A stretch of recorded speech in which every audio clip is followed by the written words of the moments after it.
Hi mga puyat! Tara, samahan niyo ako sa a day in a life ng isang mandirigma sa gabi.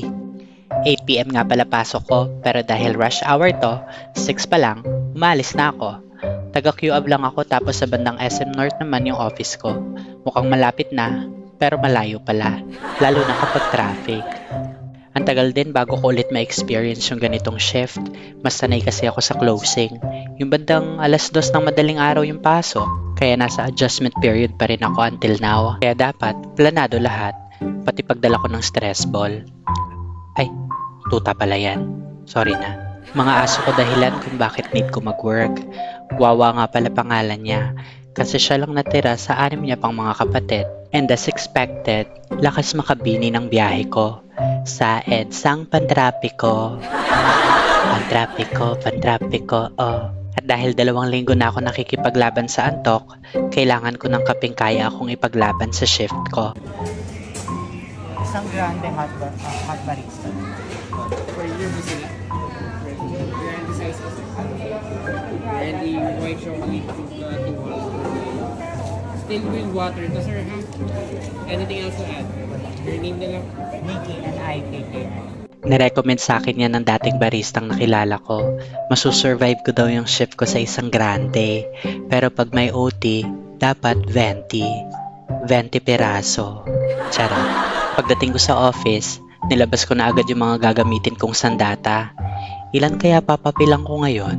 Kaya lang, bait ako. Sa sobrang bait ko, magagalit pa lang yung customer ng agents ko, kinukuha ko na agad para isukol.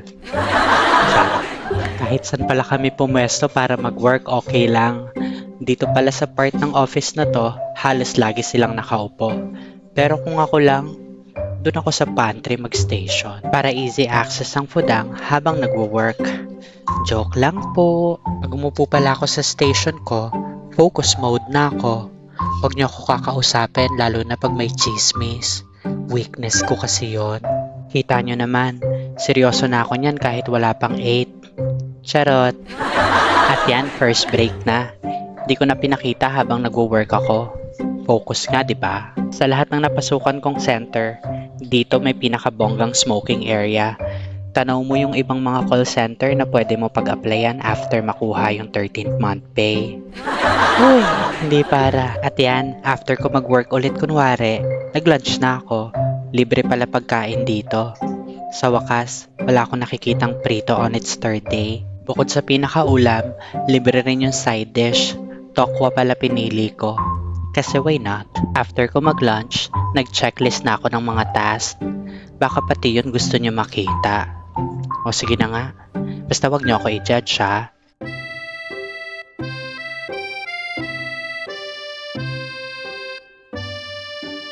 O bakit ka tumatawa? Kakasabi ko lang wag mo ako i-judge eh. Yoko na nga. Charis. Ay, saan ka pala mamaya, no? Parang bigla nawala antok ko dun ah. At yan, uwian na. Sa sobrang productive ko, feeling ko bukas wala na akong work. Sarap. At yun lang muna for today. Salamat sa panonood. Absent pala ako mamaya. Kami lang.